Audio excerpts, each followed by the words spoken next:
social media influencers, you can go naked and you still have people rooting for you. Right. Yeah. No matter how crazy that looks like. A lot of people Like, who no are matter like, how oh, crazy you allow that her, looks it's her like. choice, it's his choice, he wants to do that. So, but then these are same people who will root for you, and these are same people who come for you.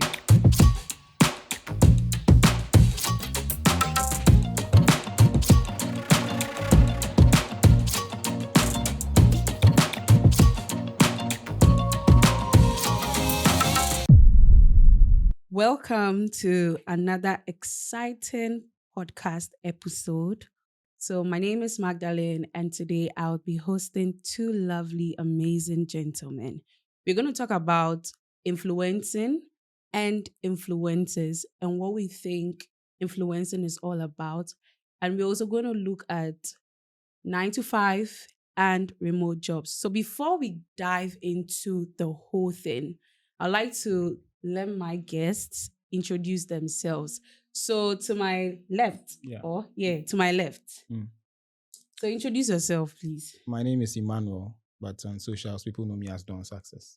Nice. So, And to my right. Yeah, my name is Ghana Social U, and on Twitter, people know me as Ghana Social U. Welcome to another session and another episode. I'm Maddie. So today we are going to talk about influencing and influencers. I know a lot of people have different understanding when it comes to influencing and who an influencer is and who an influencer should actually be. Because if you ask me, I've always said that influencing would mean making impact, right, into the lives of people. Yeah. So you being in that, area and aspect of what influencing is and who an influencer is, can you touch more on that? Okay, so as you made mention of influencing, touching people's lives, from a marketing perspective, for what an influencer is somebody that can drive traffic, sales, human beings, interest to something. It can be anything. And I know a lot of people argue it out and say the influencer needs to have a lot of followers. Right. For example, myself, I don't count myself as an influencer. Why? But I feel I'm not there yet when it comes to the numbers. But when it comes to let's say projects where you can create an attention tours. Okay. Yes. Even if you could get, let's say 10, 15 to 20 people, you are influencing people and it starts from there. Right. So there are stages in influencing, nano influencers, macro, the big influencers, etc. So it's categorized. Right. So that's how it is. Right. So what about you? What do you think? I think he's right, but my issue with him is with the numbers part. You understand? A lot of people, he doesn't have the numbers.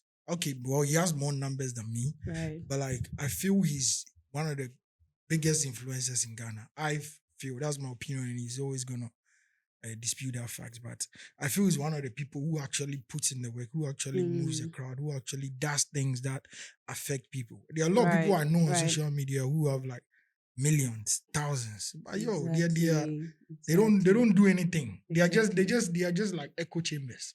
But wait, when you say they don't do anything, what do you mean by that? I mean, for me, I feel they don't really move anything. Okay. They just re-echo. So what would you say as an influencer's stand should be? Stand should be as in what? As in a lot of people feel that influencing is all about trying to catch more attention of the people and living that in quote.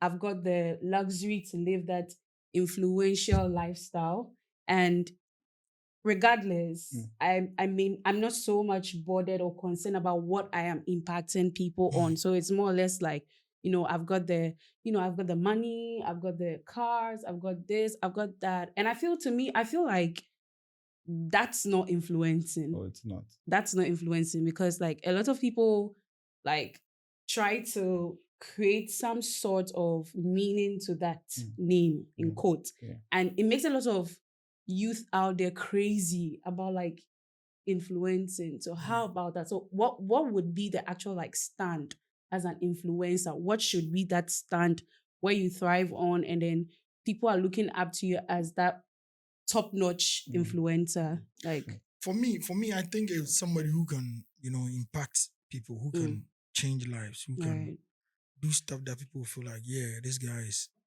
doing it. Right. And one thing about him is that, like that's one thing I've acknowledged about him, because I use him. I'm using him as like a case study, okay, for influencers. Yeah, and he's somebody that an influencer should be. So you take like Sarkodie, right? Mm-hmm. This guy actually like is holding the Sarkodie fort when it comes like on Twitter. Like Sarkodie can sleep, whatever, but this guy will just hold the fort. You understand? That's an influencer. And I remember when Bongo was like, arrested and whatever, beaten or whatever. Right. I was able to hold the fort for Bongo to come back and come and take his place. That's an influencer. You understand? So that's what I'm talking about. Like you can hold.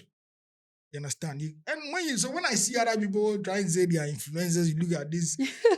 I don't want to mention it, but like when you look at certain people, they are not influencers. It's like they are just billboards. Exactly. With a sign that says, "Oh, this. Look at it." That's it. That's not an influencer. Right. Okay, that's a joke. What I think the stand should be is, as an influencer, you need to have a niche. Right. So there are some parts of, let's say, products, etc., that I will not thrive in.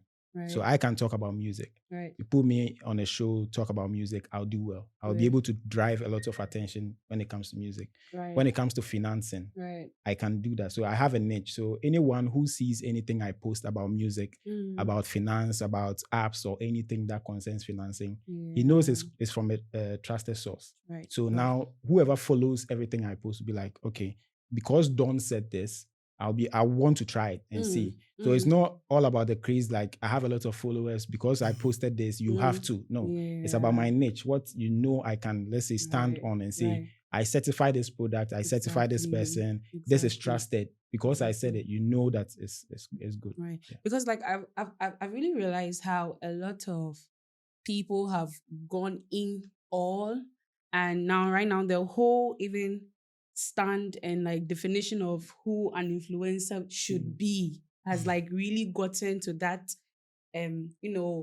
pitch where it's like everybody sees it as, I'm living that like fancy life and I should be like introducing, or I should be capturing the hearts of those who want to like live that lifestyle. And then to them it's so luxurious, so much that like I'm not looking at if it's going to do harm to the youth or if it's going to do good to the youth. So it's like, Charlie, like I'm all in for, I need people to follow me. I need people to like back me up. I need people to know that, okay, like, yeah, this is what's going on. Like, that kind of a thing. And you realize that a lot of the youth that we are coming, we just settle in for all these material things. And as you were saying, you were saying that it's all about, that stand, that brand you're creating for yourself and that name to which everybody would mention, and then we hail it because, this person is doing so much. So what about people who are actually looking at it as in a form of, I love this guy, I love this lady because like he is getting it all together.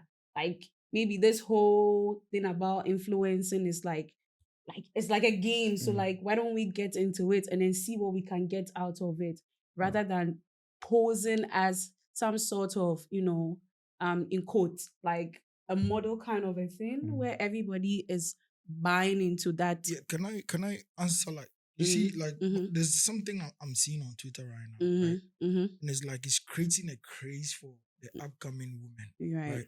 These women are being swayed into social media influencing, where they can act rich, post, materialistic content, maybe their bodies and all that. And it's swaying a generation of women into those areas instead of swinging them into career women. Right. So when you look at Twitter right now, there are certain people that is like they are being amplified. Right. Not because of their career, but they are being amplified for some stupid reason, excuse me to say. Right? Yeah. But they are actual people. Like I can give you classic examples. Like on Twitter, right? There's a lady there called Dr. Doreen. right? She's an optician. I think she's studying to be an optician. Like when you look at content, like, yo, these are the people that we need to like come together and make sure that our women are modeled after. Right. But you don't see that. You see people like, I don't want to mention the list names. goes on. Yeah, the list goes on. You know like, them. Like, the list goes on. Come and be posting diabetic contents on Twitter and like people are hailing them. Like, we should be ignoring these people and giving platform to like Mami Adomadems who are like businessmen. You could see that Nani Dems. Like, all these people are doing stuff. You understand? Like, that will push women into a certain light. Right. But what do we see now right now? People are posting sports content. Because of that, they are hailed. They are taken to abroad. They are like, and it's like everybody's. I mean, what you are saying, I think where you are getting to, you were right at some point. At some point, too, that's why I said it's niche. There are some people who probably have the money to fund the lifestyle that they are living. Okay. You don't know. Okay. There are ones that are being sponsored by the things that you're seeing. Most of our celebrities don't pay for most of the stuff that you see them wear and stuff. They have the money, but they are being sponsored. So now they see your following. They see the kind of things that you post on, for example, your Instagram. They see you like looking good most of the time. You're dressing, the restaurants that you go to, the travel and tour and stuff. So a company of that niche can approach you and say, oh, we've seen you do stuff like this. We want you to be on board as our ambassador. That moment, you are not paying for those kind of stuff. But someone behind will think it's from your pocket or your purse or anything. Okay. But you are influencing for them because you are being paid for. And that's what mostly is happening now. Influencers, you can't stand up and say you're an influencer. Okay. You understand? Me, you count me as an influencer because you see me drive traffic somewhere and whatever. But I started off as a random guy doing my own stuff on Twitter. Like I post my stuff, I post music, I go on spaces, argue out my ideas and that kind of stuff. And a lot of people will see me do stuff like that and be like, okay, I see this guy say a lot of sense when it comes to this topic or this product or that product. So you can't stand and say I'm an influencer. I post so much. Okay, I have 700K followers. So no. It will not work because now you'll be forced to do stuff that doesn't make sense. Yeah, you're not supposed to do. Me, for example, there are a lot of things that I'll see online that will not pinch me, no matter the engagement or the clicks it will give me to do. I will never do it. Even if you pay me money to do it, I'm not going to do it because it's not my thing. So I think influencing is based on what you have chosen. Like, for example, something that you are very comfortable with, something you are knowledgeable about. The Dr. Doreen lady that he was talking about, she's a career woman. If you put that lady on any space, anywhere to talk about medicine, pharmacy, whatever that she's really specific about, she will pour out knowledge about it. If you pick Mami Amadoma to talk about business, I know businesses that she's owned before the current one, to talk about challenges when it comes to business. That girl will talk for hours. And that is what influencing should be. Okay. You understand? Exactly. So, and aside that, there are people too who are not, like, they don't have a stand when it comes to some things, but they have followers because of them, say posting nude stuff or posting their selves. Like, no, that's what's happening now. Maybe Twitter, it doesn't really work on Twitter because that place is text-based. But when you go on Instagram, when you go on TikTok, there are some content that when you start generating, you get a lot of followers. The boys now, they like seeing those stuff. They'll follow you. For so many stuff. And those are eyeballs, no matter how you see it. And a company somewhere is seeing you based not only on the content that you are generating personally, but the followers you have. Like, oh, I want to place an ad on your podcast. You have 100K followers. Will you say because the product is about betting, you don't talk about betting, you're not going to accept the money? Or you will. That is the generation of influencing we have today, whether you like it or yes. That is how it is, unfortunately. That's true, but my issue is that, like, we've lost that morality thing. When it comes to influence. Like, making money and influencing, right? Because we are seeing those attitudes being rewarded. Everybody is moving jumping into that line. So that's what I'm saying. It's time we need to, like, shame and those kind of things. Like, if you see that, they are rewarding somebody who is promiscuous, and they are rewarding the person. Like, there's a way we have to, like, cancel that person. Like, no, cancel culture in Ghana. Exactly. It doesn't happen. No, I'm not saying cancel culture, but I'm just saying that we have to have certain morals and principles and see that no, we are not going to allow you, because of money or because of, to start shaping the generation of women that we have. But now these days, I don't know, but these days, a lot of people want to be in that space, right? Where, now social media is like it's literally like the big platform where you can literally sell yourself and sell yourself at anything just no so cost. just so that you make a name, and then you start like, jumping into things where you create that name for yourself. So like everybody knows Mr. A. And because Mr. A is done so and so. But my problem is that, okay, so even if I still want to be in that limelight, like still want to be on that spotlight, why don't I generate anything that is, very, very capturing, alluring enough so that I know that this is some sort of value to me, not because I want to be heard. So I just get up and then just do anything, cause chaos on there, because like that's what a lot of people are doing now. And then it's so funny because you get up and then you realize that someone, for some odd reason, just wants to be like maybe you, but doesn't really understand the stand and then like the whole branding about influencing and like being an influencer. Because I mean, everybody wants to be heard, everybody wants to be seen. It's so nice if you are tagged as, hey, that's an influencer. Hey, like this guy. I don't like being tagged as you get it, and then like it's so dramatic now. Why don't you want to? No, because the expectations are too high. They create a certain lifestyle for you. Exactly. Like, so for example today, right. For example today, my car broke down. Right. So now I want to pick a car somewhere.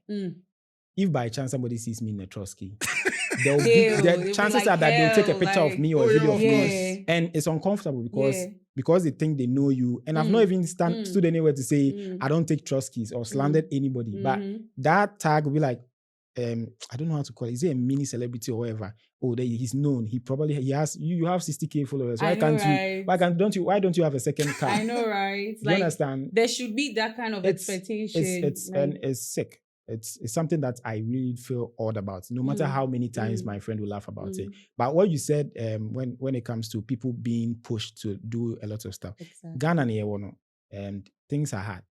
So if you get into a space where you see people thriving out with no cost and it's doing well for them, chances are that you'd like to mimic that and see if you could do the same. Right. So if you come on Twitter, for example, sorry, we are saying Twitter most of the time because that's where we live. Yeah. But if you come to Twitter, for example, you see Kali J tweeting about current stuff, talking about football. Some point talks about music, talks about politics, talks about blah, blah, blah, talks about this. And it's generating me a lot of followers. You behind the back who has 20, 70 followers, who want to do something like that from the start to see, say, Ebefa.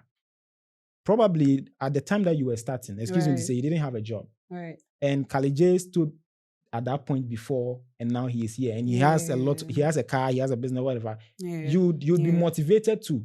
That's the only bad thing about it, because somebody is learning behind and not seeing what the whole issue is about. So influence is not a career. It's just an open space where it's like, come and display your talent. Okay, so just be all about you. About you. Come and do your thing. Right. But you see, when it's a career, there is a system and an organization that controls wherever you do. Okay. Like you can be sacked when you are at work, for example. Right. Let's say the time frame is 7:30 to 5 p.m. and you come to work at 8, you'll be sacked. Yeah. And for example, let's say you are supposed to wear a specific attire. You don't wear that, you'll be sacked. Right. But on social media influencing, you can go naked and you still have people rooting for you. Right.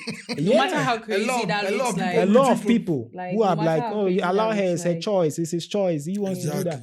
So, but then these are same people who will root for you, and these are same people who come for you. Oh no, yeah, because it's nice to be on a side where everybody is. So today, if everybody is for you and saying, oh, leave her alone, you should do it, and Uncle, and everybody is dissing you. Exactly. They are the crowd, they are the mob, they are the ones who are, they just have they are the numbers. So then again, before that, I'd like to add, like when you was talking about Kali J and people looking up to people like that. Charlie, which camera is actually facing me? Which one? Is it this one? Okay, this one. I'd like to tell you that, Charlie, Twitter, it be only like out of every let me say, every year. Yeah. You only like 3 people per way, then they make them. So, make you know things, you follow college, you go reach there. Guy, forget. Where the money if they come, they reach them. The top people, the money they reach them. So Charlie, compare you maybe yo. Koshia there. Na compare you maybe yeah. Now you when you free Twitter influencing this no Charlie. I'm telling you, bro, there are a lot of people on Twitter who think that they are going to make it on Twitter. And it becomes like a wild goose chase. Yeah. You just waste your time tweeting, trying to get, agenda, attention. Thinking massa. But you do agenda more than anybody. I do agenda, but I'm doing stuff like I'm doing stuff. On the side, I'm doing stuff that will help me. This is the guy that you go to school with, fools with you the whole day, and then at night he goes to learn. Be behind there. Like, that is why I'm advising them. Okay. Right. That learn, like go and like talent, go and do something. And that's do a good business. Advice. Yeah. Don't waste too much time on Twitter. Charlie, I'm fat. Ebefa. Don't mind me. If you want, just find a niche for yourself. It's not Bro, if you are serious about it. If you find a niche for yourself, that niche, there are 100 people already there. I'll be 101. That's the problem. I don't care about the 100 before me. I'm coming after. Maybe I'm bringing something different perspective. Before I was able to do a lot of stuff on Twitter, there were people before me who were doing it before me. Right. I've met companies where they ask you and say, what are you bringing different to the table? Okay. And before I came, I did my due diligence. I checked the people you've worked with, those who are doing better, doing work with you, and what they were not doing well. And you just have to go prepared. That's the thing. It's not just about, you see, influencing is like you doing your own thing, you get followers, then somebody approaches you. Now, when you are approaching someone, it's different. You don't know what they are expecting. You don't know what they will ask you. You don't know what your deliverables are. So you have to look around. The 100 people that you are mentioning, what are they not doing? Right. Or where their shortfalls are. Right. Where can you like you have to be smart when it comes to these things. If you don't sit down you see the way he's talking right now? Do you know he's working? Like literally, as in like having a side. Yeah, he has not a side job. He has a job. 9 to 5. A job. 9 to 5. Yes. It's not even 9 to 5. It's 7:30 to whenever. Whenever you feel like closing. You're closing. Yeah. Wow. It's not fun. And he has other gigs. Wow. Other gigs. So how are you and able? He's advising somebody that no, I was thinking the person said that. I mean, so go and get a job. Go and get a job. If you put your mind to it, you can do anything. That's the thing he doesn't know about me. I've always had a job. Always. Since like 2018, 2019. Exactly. So I've never sat on Twitter and be like, I want to have followers and be like that influencer tag thing. They bore me. I'm not going to say anywhere and say I'm an influencer. Yeah. It's good if you see me as one, but I'm a digital marketer. Right. I go to the office to work. Right. From start to finish. Right. When I have anything on the side, I have spare time. I'll do whatever that I can do. So it's about you being smart and knowing when to balance. And I acquired skills for where I am. The chances are that somebody listening right now doesn't have those skills. Right. Yes. On school drew a chair. Maybe the person dropped out, unfortunately, or he was done with school and the skills that they acquired is not giving them a job. Right. This is where they will come and display their other talents. True. Yes. Exactly. There are people who are doing something as little as doing bets, something that brings money into their pocket, and people want to follow them because of that, because they want to win money. Yeah. And you'd have a lot of followers because people want to make that quick money too, and now you end up being an influencer. Exactly. Now, who will post with slipper? Say a castia, people will come and attack you because you're influencing people too. Exactly. So it starts from somewhere. You will not really know. Exactly. So what really worked for you, though you don't feel or you don't really like it when you are being tagged as influencer, but what really worked for you just to be on that, side of it, of, showing more of what influencing actually is. What really worked for me? Yeah, what really worked for you? I think it's consistency. So when I came on Twitter, I've always been a fan of music. Right. And before I came on social media, I was the timid type. Like my high school mates and JHS mates will laugh and not believe I'm the one on the podcast when I was speaking because I'm quiet. I will not talk to you. And I was being bullied a lot, so I didn't have a chance to speak for myself and anything. But when I came on social media, I realized that, look, you're in your home, you can share your opinions about mostly everything, your interests, everything that you're interested in. Then I started picking on stuff that I enjoy, which is music mostly. And I'm an accountant. I studied accounting in school, and I like numbers. I like those kind of stuff. I like to strategically analyze a lot of things. So there's a fusion of everything. Yes, everything. There. So anything that concerns those kind of topics, that's where you find me. Right. Yes, like that kind of thing. So it was consistent on my part where when there's a conversation about, for example, rappers, albums, streaming platforms, fan bases, that kind of thing, backends, that pushed me to learning piece.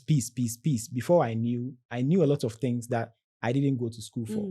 Then I realized that, actually, and when I was in school, I was good at marketing, but I didn't take it serious. Someone advised me to do my master's in marketing, but I didn't take it serious because I was like, bro, look, I like numbers. I don't like talking to people about stuff. I only thought marketing was convincing somebody to do something. But influencing today is marketing. It's marketing, actually. So I was consistent in that part of it, like trying to understand what entails everything that I enjoy. And that pushed me into where I find myself. If you see me do anything today, it started from me just basically coming on Twitter and saying, hey, Charlie, Zach, when you go drop this album, or I like this artist, or this platform helped me to do this, X, Y, Z. And I like exploring. Anything anybody wants to show me, I want to learn. I'm the guy that I like to steal information. Everything you say makes sense to me until I go analyze and pick the parts that really isn't right, and I pick the good parts and I go. So that is the consistency. So you say consistency. So back to you. So what would you also say, since you're an influencer as well? So yes. So what okay. So yes, what exactly? So what actually worked for you? Okay, so let me tell you how I came on Twitter. I came on Twitter because of Trump. That was 2016. So that's the president. Yeah, the US president Donald Trump. So I came because I loved him. I loved his policies and all that. So I started like following him on Twitter, like just to know what's going on with him. Exactly. And then I started seeing the Ghanaian side of Twitter. Yeah. Because you're in Ghana, so the algorithm brings you Ghanaian content, right? Exactly. Every time I see, like, I'm following Trump, they're talking about how to change America, bringing, jobs, policies and all that. Yeah. And then you see the Ghana one is like, yo, breast and ass, which one are you choosing? I'm like, what's going on here? Yeah. And you see beans, which breakfast do you want? Watch it. Yeah. I'm like, what's happening? So I met this guy, he's called Che Esquire, like he's an NDC guy, and he was like, oh, yo, Charlie, come to Ghana Twitter, like, come, let's, help. So that's why I came. And then when I came, I said, no, Charlie, the fooling must stop. Yeah, you understand? So I was just attacking everybody. Even Don Sasha I was attacking him. Right. And that's how we became friends, Most of the time, the people you fight agree with, to disagree. Something like that. So then after some time, I started like posting out truth.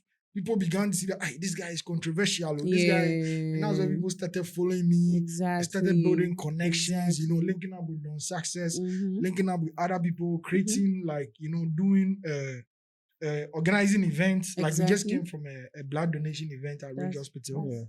Yeah, we also do like prison. We go to prisons to play football with them. Okay. We do like comedians and Twitter influencers football. Then that's matches. A lot you guys really do. Yeah, that's a lot. We just don't talk too much about it. Like, that's a lot because like I'm looking at the should I call it average people who think that influencing is all about heading to the clubs, the parties, showing those big bottles and then popping those like is it Belair or whatever those things are. I don't need to spend that money. We don't do that. Exactly. That kind of thing. So it's more or less like shaping the lives of people. Exactly. We focus on the positives. We want our generation to be different. Exactly. We want people to look at us. And the funny thing, like when we are having these events, what I do? I actually like send it to influencers DMs, knowing that they wouldn't hype it. Exactly. So I intentionally go to somebody who is big's DM. Yeah. I'm like, yo, Charlie, please try. We are doing this event. Please try and hype it for me. Yeah. I know they are not going to post it. Exactly. But I'm trying to tell them, yo, this is what you should be doing. Right. So that's another psychological way of trying to put them to work.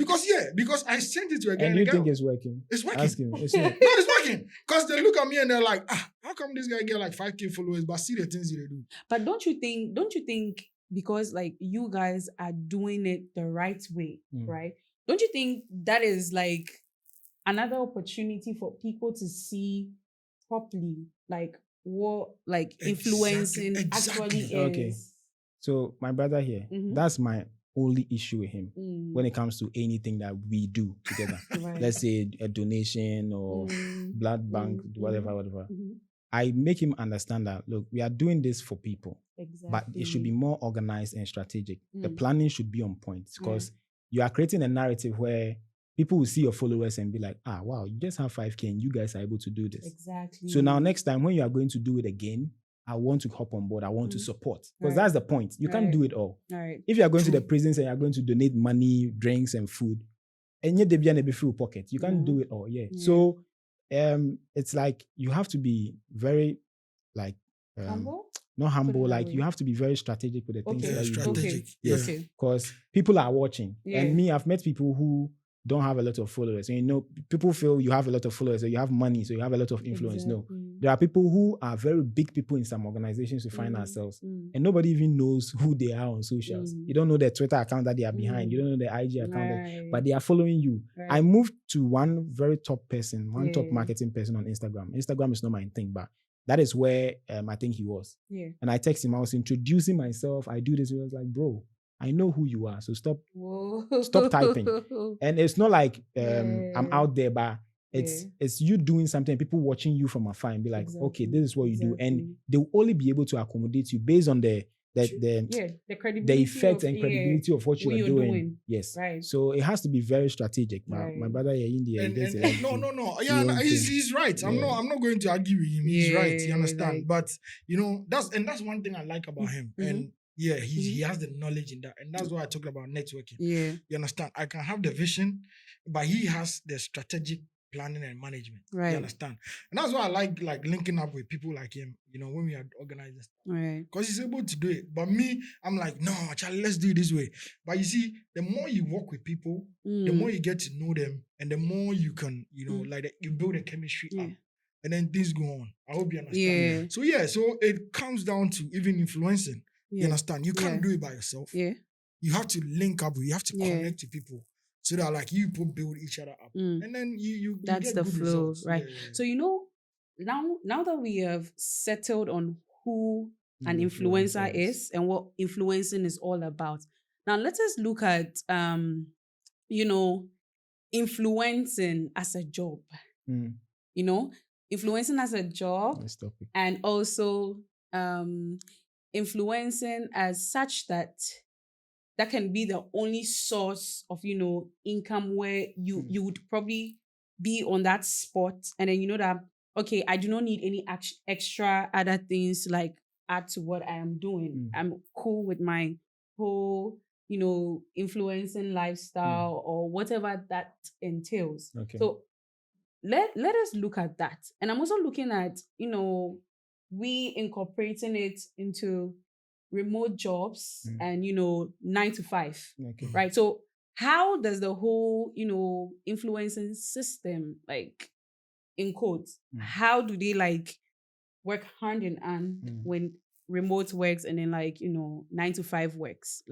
Okay, so what I can say about that is influencing in itself is a remote job, right?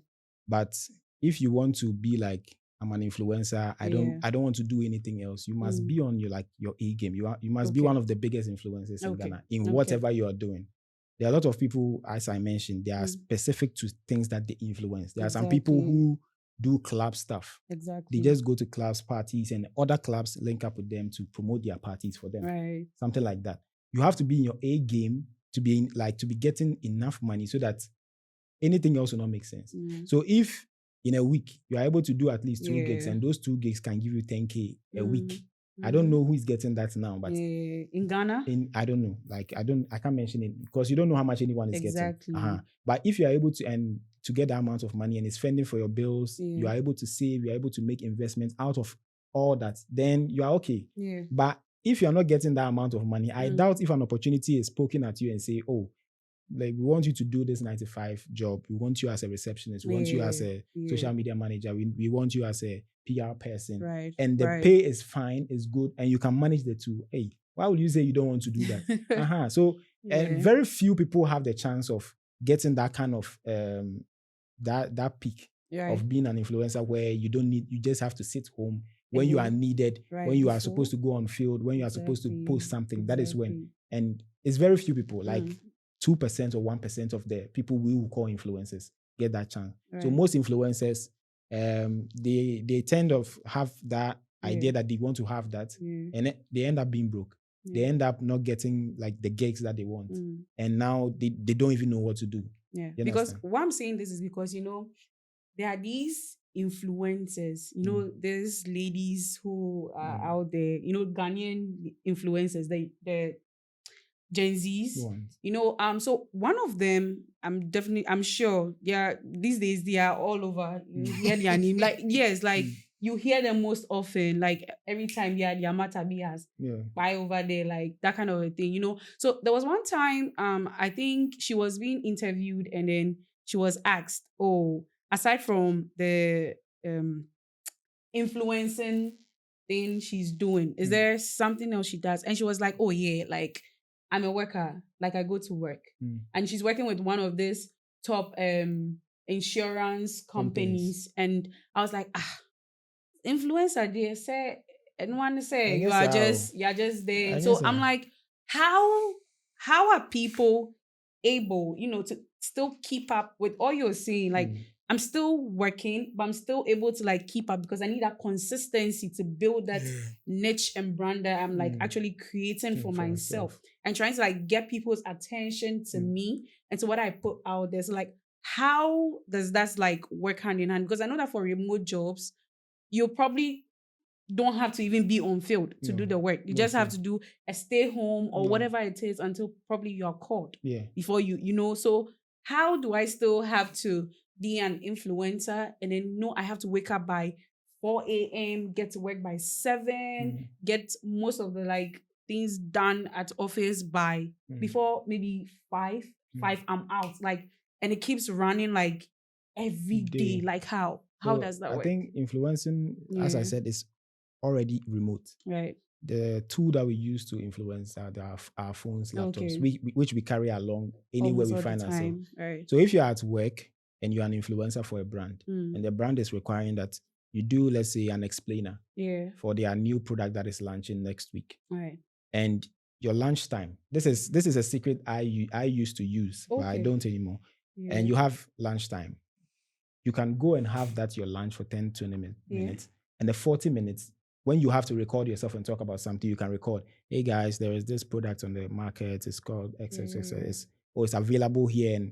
And because you have the audience already, that video in itself being prepared in like 10 minutes, 5 minutes will not matter because you're already doing the job. Right. So it's like something you can carry everywhere to do when it comes to, only when you know how to manage the two sides. Right. Both the influencing and the 9 to 5. Right. If you are caught up in your work so much, you can't do the influencing, you have to give that up. Right. Yes. It's either you give it up or you quit your 9 to 5 and do it. But I feel a lot of people balance the two, but they don't talk about it much. Because I don't know what it is, but some people want to keep their 9 to 5 life on the side. And like the lady, if she didn't mention it, you wouldn't have known that. I mean, like, I'm like, hey, and because, they're giving us this whole vibe out there where it's like, I'm doing, influencing is like, it's like, what's keeping me like up? So I'm like, influencing, only 1% of the people we will call influencers will be able to stay at home and do their influencing full time. Like 0. Like, I'm being honest, because there are a lot of people who are doing their jobs. And you see now, Twitter, for example, there are people who are big influencers and they don't have their actual names on the platform. Right. So they are allowed to do a lot of things on the side and later come back and do their, like I introduced myself as Emmanuel. And I'm Emmanuel in the corporate field. When you see me on social media, I'm Don Success. Right. Very few people call me Don at the office, but I mean, people can separate those two lives and make sure that they do it. Like if you are smart, equally, you will not know that, this is the same person. I know people who have a lot of followers and you don't even know how they look. Yeah. But they are doing gigs, they are doing a lot of like promotions and they are getting money. And they are probably, I know this guy, I can't mention it. He's a fire service guy. Yeah. But he, in quotes, messes around a lot on Twitter. Wow. And some more can say he's a low life or he doesn't have anything doing. But he's someone who is somebody who is very serious with his life. He showed me his picture once. I was like, bro, why are you wasting your time with some of us that we like? At that time, I didn't really have a stable job. I was like, bro, it's fun to be on social media. I just want to enjoy. And through that, he has a lot of followers. He has like 40K followers. And if that guy is being approached by a company or something, onion free. He will, yes, he will take money and do that, and that's money in his pocket. And influencers are getting money. Right. Some influencers will post once and charge you 2K. Ooh. That's someone's monthly salary. So if you are able to balance it well and know when to separate those two profiles, it's like a double life. Yes, you'd be fine if you know how. Right. Yeah, and some people know how to do it. Some people, they don't have the chance to because they don't have those two lives. Some of them are just on social media. Some are also in the 9 to 5 watching the people on social media. So it's Right. So it's so amazing. I mean, I've literally like come to a conclusion myself, but it's left for us to like leave it to our audiences to answer this. Do they think influencing, you can actually like balance the two? I'm influencing and I'm still going to my 9 to 5 job all the time. And then I'm still like, having that time for myself. So this is to you, our audience. What do you think about influencing and still managing and then balancing the whole life system when it comes to like that job system, So thank you guys so much. It was so amazing having you two here, Don Success and my wonderful gentleman here. Ghana Social You. Ghana Social. Right.